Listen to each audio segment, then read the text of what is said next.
Fala meu povo, tudo bem? Eu sou o professor Renato Amigo, seu professor de Química, e é com muito prazer que eu te convido para assistir aqui mais um vídeo de resolução de exercícios. Isso mesmo, este é um vídeo introdutório que vai valer para todas as nossas aulas de resolução de exercícios. Então, nesse primeiro momento eu vou te explicar como que você pode usar e potencializar o uso deste vídeo ou destes vídeos aí de resolução de exercícios, tá certo? Então, vamos lá.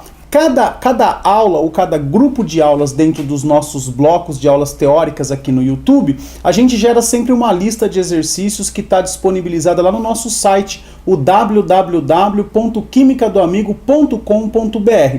Você, depois de assistir a aula ou aquele grupinho de aulas teóricas, você vai no nosso site, faz o download da lista, resolve os exercícios do conforto do seu lar, confere suas respostas com os nossos gabaritos que também estão postados no site. E se você teve dificuldade na resolução de algum exercício, eu venho agora trazer essa novidade, que é a gravação da resolução de todas as listas que estão disponibilizadas no nosso site.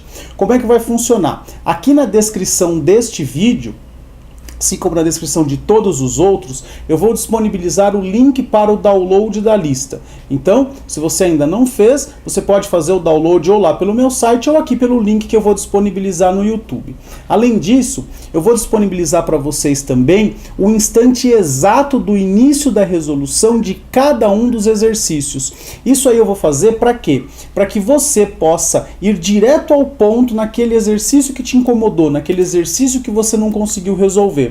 De novo, eu estou mostrando a minha preocupação com o seu aprendizado e não com o simples fato de você ter que assistir o vídeo inteiro para pegar a resolução de um único exercício que você teve dúvida. Então, já na descrição do vídeo eu coloco lá, exercício 1 começa no minuto 3.53, o exercício 5 começa no minuto 10.35.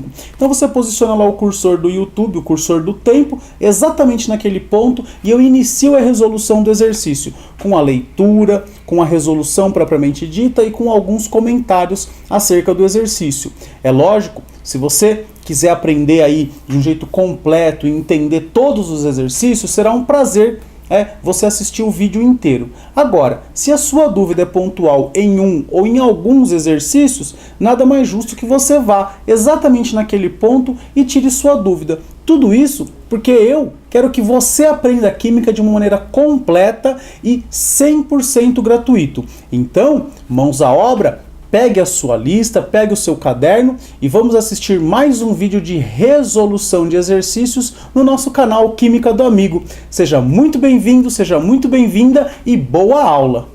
Fala galera, vamos então para mais uma resolução de exercícios aqui no nosso canal. Dessa vez a aula do bloco 1, as aulas da Química Geral e Inorgânica, aula 9, teoria, teoria da aula 9, leis ponderais. Essa é a resolução 1 de 2, tá certo? Nessa lista a gente vai resolver os exercícios de 1 até o 8. Na próxima aula, a gente resolve os exercícios de 9 a 15 deste mesmo conteúdo, beleza? Então vamos para o nosso primeiro exercício. O primeiro exercício traz o seguinte pra gente, ó.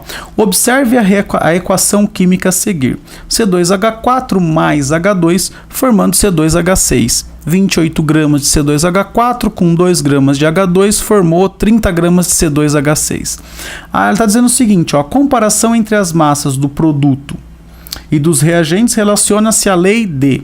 Então olha só, eu tinha 28 mais 2 gramas de reagentes, ou seja, eu tinha 30 gramas de reagentes e eu tenho 30 gramas de produto. Então o que aconteceu nessa reação? Nessa reação houve a conservação das massas e quem destes cientistas propôs para a gente a conservação das massas? Isso mesmo, foi o Lavoisier. A alternativa C de casa traz para a gente a correção desta primeira questão, só para a gente começar a esquentar os motores aí dessa lista de leis ponderais, beleza? No segundo exercício está dizendo o seguinte, ó, uma lei química expressa regularidades dos processos químicos, permitindo explicá-los e também fazer previsões de comportamentos de fenômenos que pertençam ao contexto de aplicação dessa lei. Por exemplo, a lei das proporções constantes de Proust expressa uma das mais importantes regularidades da natureza, segundo essa lei. Então aí tem algumas alternativas e eu já estou indicando aquilo que estaria errado em cada uma dessas alternativas, tá certo? Então vamos lá à leitura delas, ó.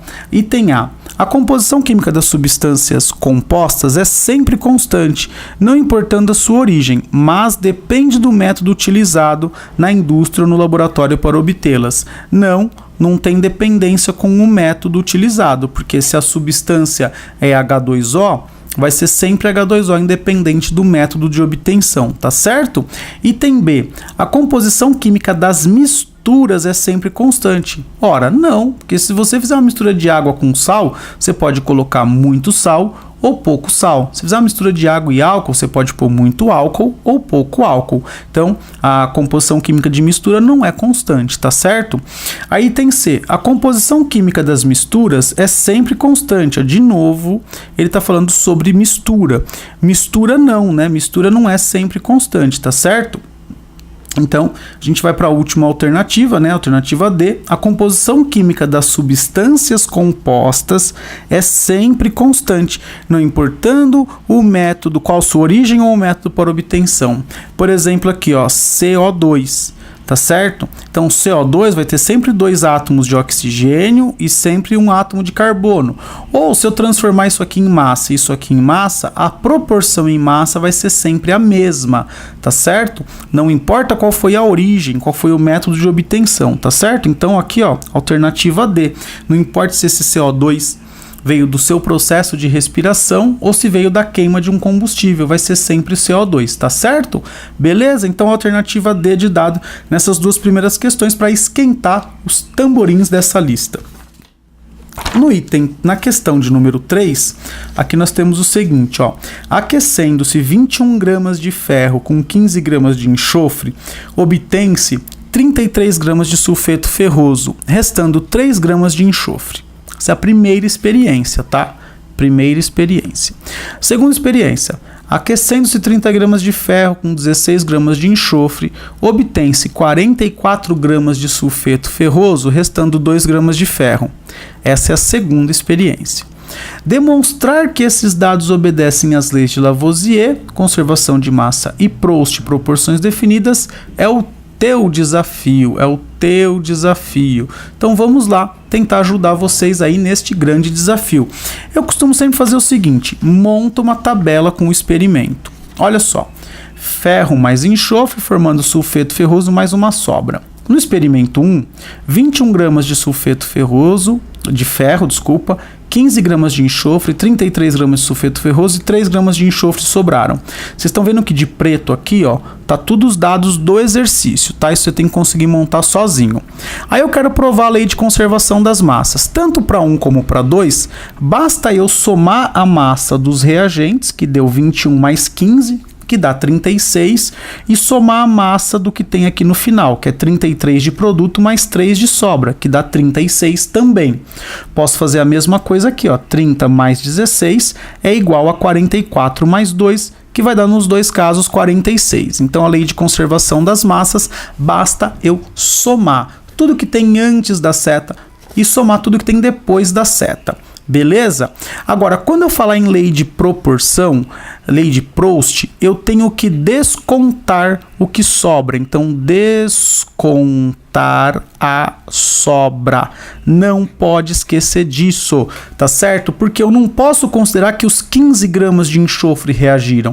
Porque eu sei que se sobrou 3, então era 15 gramas de enxofre menos 3 gramas que sobrou. Então eu vou dizer que somente 12 gramas de enxofre efetivamente reagiram. Do mesmo modo, na experiência 2, eu não posso falar que os 30 gramas de ferro reagiram.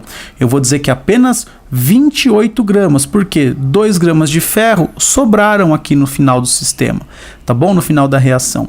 Então, se eu quiser comparar os dados da massa de ferro no experimento 1 e 2, eu não posso comparar 21 com 30, eu tenho que comparar 21 com 28. E para fazer essa comparação, eu posso colocar eles numa fração, 21 sobre 28.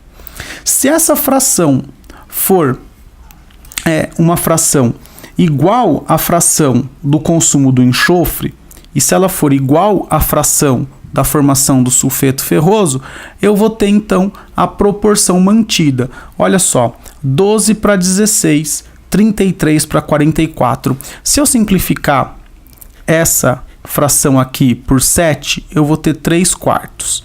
Se eu simplificar essa fração por 4, eu vou ter 3/4.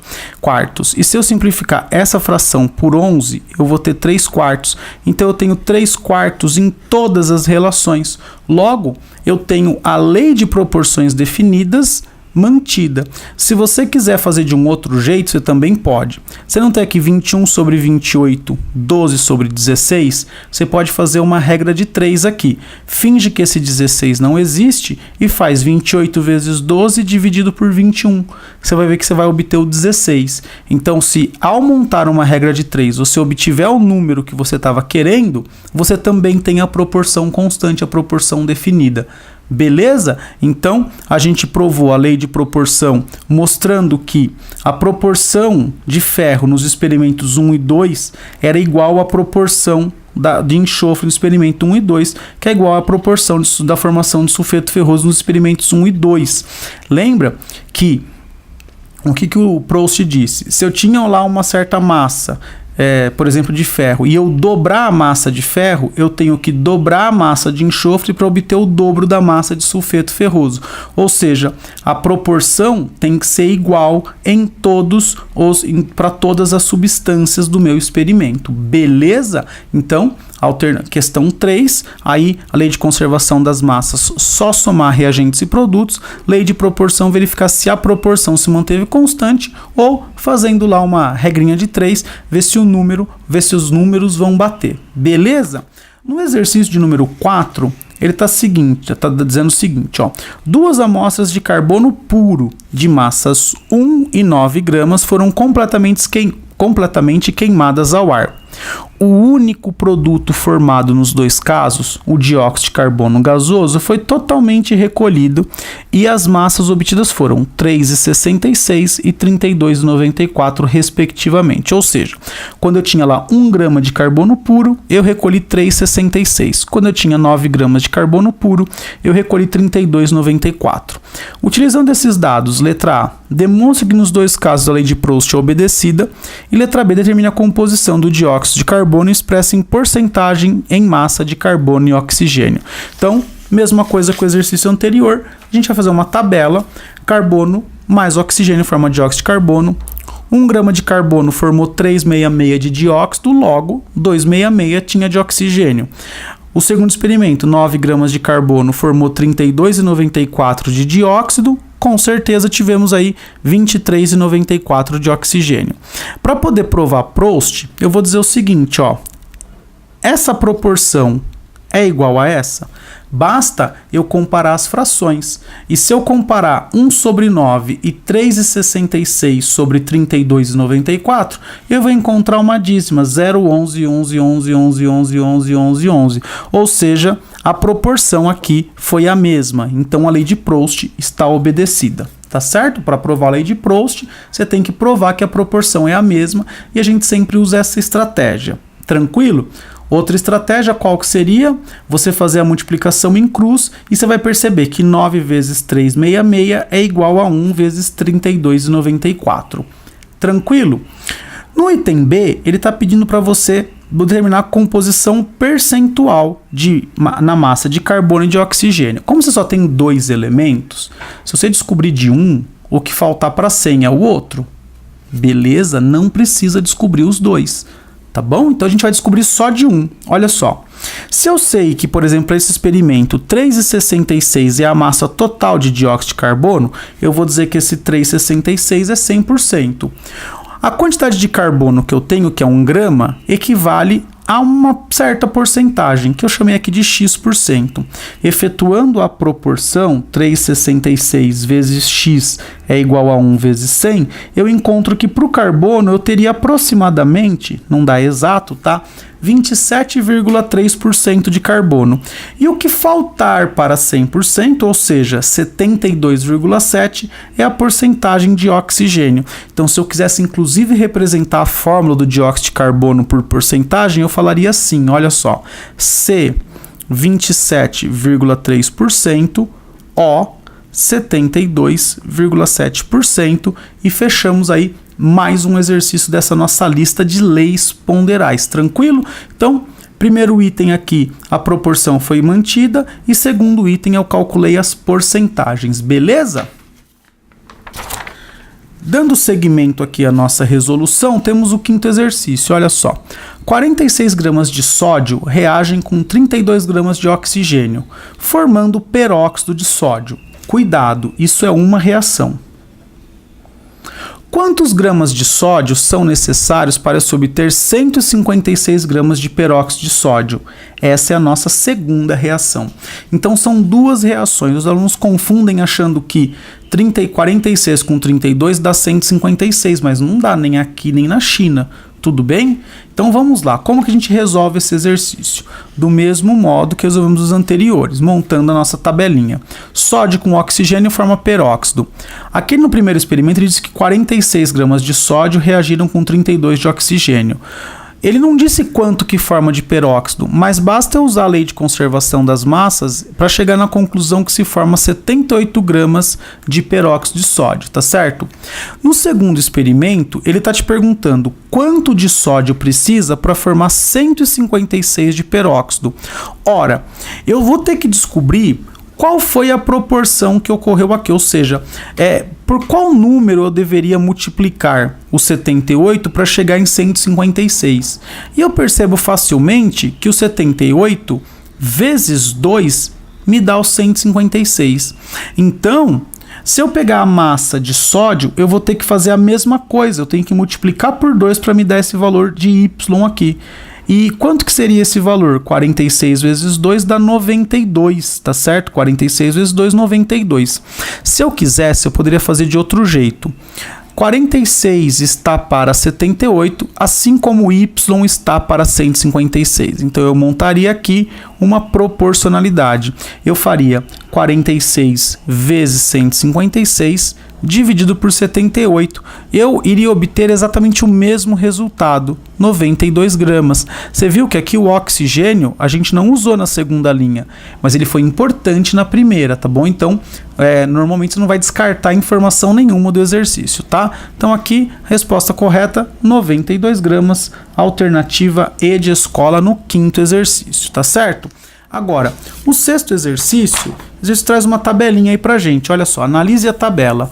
Então tem lá o SO3 mais H2O formando H2SO4. Aí você que manja da química inorgânica sabe que essa é uma reação de um óxido ácido com água formando o ácido correspondente. Quer saber os valores de X e Y? Olha só, X mais 18 igual a 98, tá aqui a expressão. X vale 80.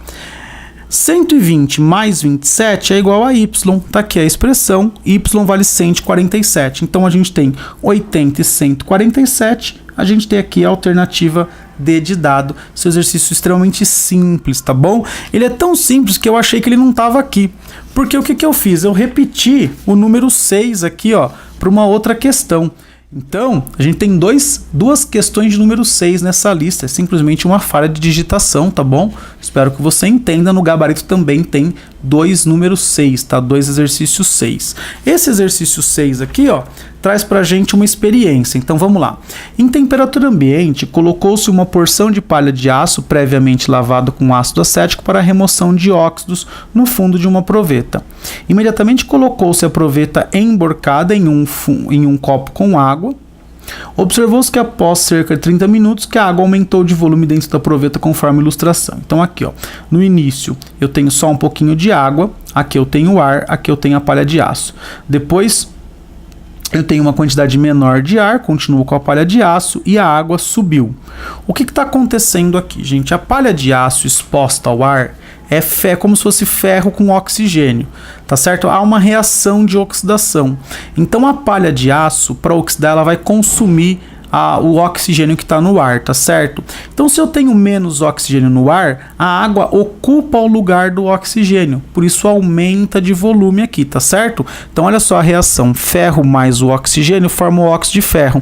Então se eu estou retirando o oxigênio do ar aqui, alguma coisa tem que repor essa retirada. E o que repõe? A água que está aqui dentro. Então é só, a hipótese mais provável para o ocorrido é que parte do ar dissolveu-se na água, fazendo com que a água ocupasse o lugar do ar dissolvido. A gente já viu que não é isso que ocorre. O ar contraiu-se pela pressão externa, também não é isso que ocorre. 79% da quantidade de ar reagiu com a palha de aço. A gente sabe que não é isso porque quanto de oxigênio tem no ar mesmo? Ah, bom, é o que falta para 100 dali, né? 21%, tá? Aqui, ó, parte da água vaporizou-se, pois o sistema está a temperatura ambiente. Tá, tudo bem que a água pode até vaporizar, mas se a água vaporizar aqui, diminui o volume aqui de fora, tá certo? Não necessariamente aumenta o volume aqui de dentro. E no item E, o oxigênio presente no ar reagiu com o ferro da palha de aço, formando o óxido de ferro, que é a nossa alternativa correta, beleza? Então aqui, questão 6, alternativa correta, item E de escola. Na questão de número 7, que é a penúltima que a gente vai resolver aqui nessa lista, então a seguinte questão, né, nessa primeira resolução da lista, né? Considere as seguintes reações químicas ocorrendo em sistemas abertos. Adição de sódio metálico à água, enferrujamento de prego, adição de bicarbonato de sódio em vinagre, queima do álcool etílico. Olha o que ele pergunta: se essas reações ocorressem sobre o prato de uma balança, a única reação em que a massa final medida na balança era maior que a inicial é a de número. Então a gente tem que colocar aqui todas as reações para você entender. Olha só, a reação 1, a adição de sódio metálico à água vai liberar gás hidrogênio. Então a massa inicial ela é maior do que a massa final, porque tem hidrogênio que vai ser liberado. Então a massa final vai ser menor que a inicial. No enferrujamento de um prego, a incorporação de gás oxigênio, ou seja, vai ter o oxigênio do ar vai incorporar no ferro para formar o óxido de ferro. Então a massa inicial ela vai ser menor que a massa final, que é justamente o que ele está dizendo aqui, ó, massa final maior que a inicial. Então, massa final maior que a inicial no experimento 2, aqui é a alternativa D. Mas só para a gente finalizar a correção, no experimento 3, a adição de bicarbonato de sódio em vinagre forma CO2 que vai ser liberado para o meio, então a massa final vai ser descontada desse CO2, então a massa final vai ser menor que a inicial, não vai ser o que ele está pedindo aqui. E a queima do álcool etílico forma CO2 e água gasoso, ou seja, forma basicamente apenas compostos gasosos, então a massa final ela é menor do que a massa inicial. Então realmente a única reação em que há um aumento de massa é a reação de número 2, beleza? No último exercício, a gente tem aqui um exercício que a galera geralmente tem muita dúvida, porque provavelmente quando está vendo leis ponderais ainda não viu corretamente o balanceamento, mas não tem crise nenhuma, tá bom? Exercício tranquilo. Olha só, análise alimentar de um hidrocarboneto X. Hidrocarboneto só tem carbono e hidrogênio, tá bom? Pode ser feito por meio da reação de oxidação conforme a equação. Então o meu hidrocarboneto X, que é sólido, mais 45 óxido de cobre 2, também sólido, vai formar 15 de CO2 gasoso, 15 de H2O líquido, mais 45 de cobre sólido. Ele está dizendo, está pedindo para você afirmar, para você indicar, para o hidrocarboneto X, a proporção entre átomos de carbono e hidrogênio. Tem que ser nessa ordem, tá? Primeiro carbono, depois hidrogênio. Olha só, gente. Onde eu tenho carbono aqui nos produtos? Eu não tenho só no CO2? Então esses carbonos que estão aqui deveriam estar aqui no X. Então aqui, ó, como temos 15 CO2, imagina que você tenha 15 moléculas de CO2, você vai ter 15 carbonos, tá certo? Porque cada CO2 tem um carbono, então você tem 15 vezes 1, 15. Então lá no seu hidrocarboneto inicial você tem que ter 15 carbonos. E agora hidrogênios, ó, você tem 15 H2O. 15 H2O. Então você tem 15 vezes a molécula de água. Você tem 15 vezes 2 hidrogênios. Você tem um total de 30 hidrogênios que deveriam estar lá nos reagentes. Então você tem aqui 30 hidrogênios. Ora, você tem 15 carbonos, 30 hidrogênios, a proporção é de 1 carbono para cada 2 hidrogênios. Aqui no caso, a alternativa B de bola. Tranquilo? Então, com esta questão, nós chegamos ao fim, não da lista inteira, mas do vídeo, do primeiro vídeo da resolução de aulas de leis ponderais, tá certo? Se você chegou até aqui e ainda não é inscrito no canal, eu peço que você se inscreva no nosso canal. Se gostou da resolução, tirou as suas dúvidas, deixa um curtir aí pra gente, tá certo? Deixa um like, isso ajuda bastante, isso dá bastante gás pra gente continuar gravando as aulas. Se você tem alguma dúvida, sugestão, crítica ou elogio pro canal, deixa um comentário aqui no YouTube ou envia um e-mail pra mim no quimicadoamigo@gmail.com. quimicadoamigo@gmail.com. Se você achou que essa aula foi legal, se essa aula foi interessante para você, compartilhe com seus amigos nas suas redes sociais, ajuda na divulgação do canal. E se você quiser mais informações sobre todo o nosso trabalho, acessa aqui o nosso site, o www.quimicadoamigo.com.br. Lá você encontra esta lista e mais uma infinidade de listas de exercícios, as nossas listas de aulas, vários artigos científicos para te ajudar em trabalhos escolares e todo o material disponível no nosso site, assim como todas as aulas teóricas disponíveis no YouTube.